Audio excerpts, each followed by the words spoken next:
In this episode I'm going to be discussing one of the most important tools that we as scuba divers carry, that's dive knives and cutting tools.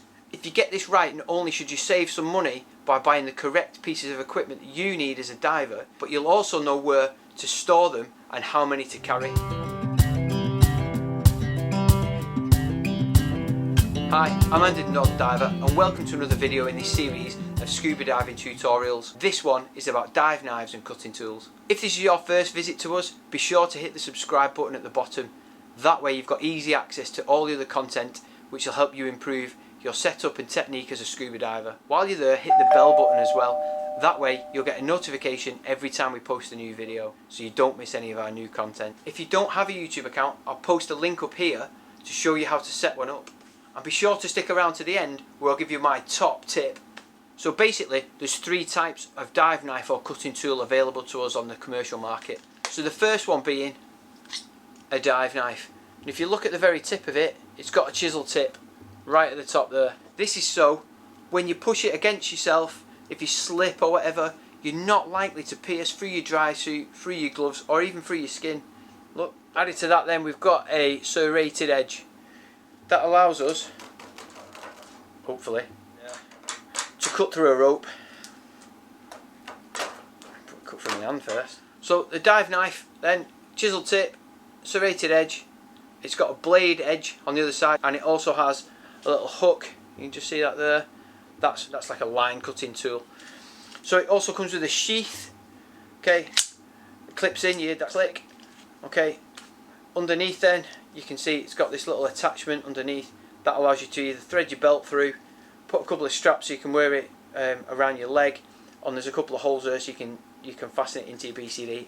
I personally prefer this knife in one of my pockets, so I've put this sort of quick release carabiner strap on it, so the gate of the carabiner snaps into a D-ring within the pocket of my dry suit, and if I need to deploy it really quickly, obviously that's held up. We've got this little velcro strap here that comes apart really easy, so I can pull this out of my pocket, get it out, do what I need to do, and then I can take my time putting it away. Obviously if I need it out in a rush, this is a really quick means of getting it out.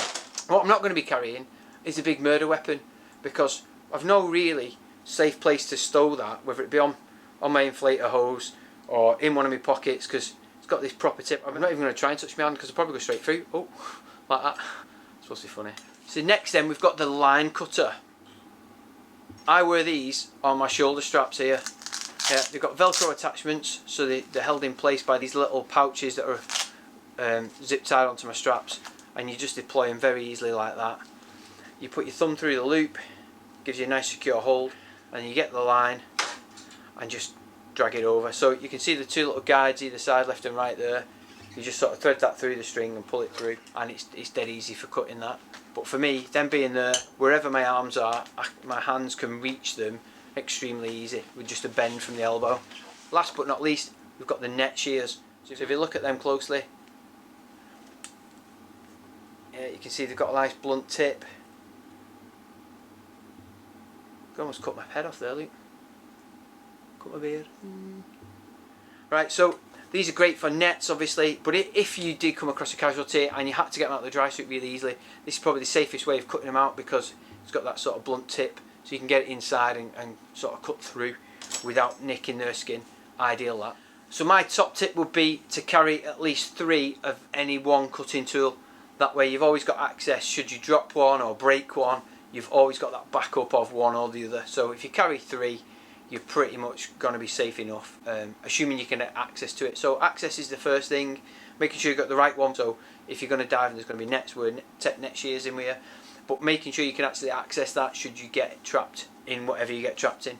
Be sure to leave a comment at the bottom. Tell me what kind of dive knives, cutting tools you use and where you store them, if they're any different to what I've shown in this video. Give me some ideas where I can do perhaps differently with my kit.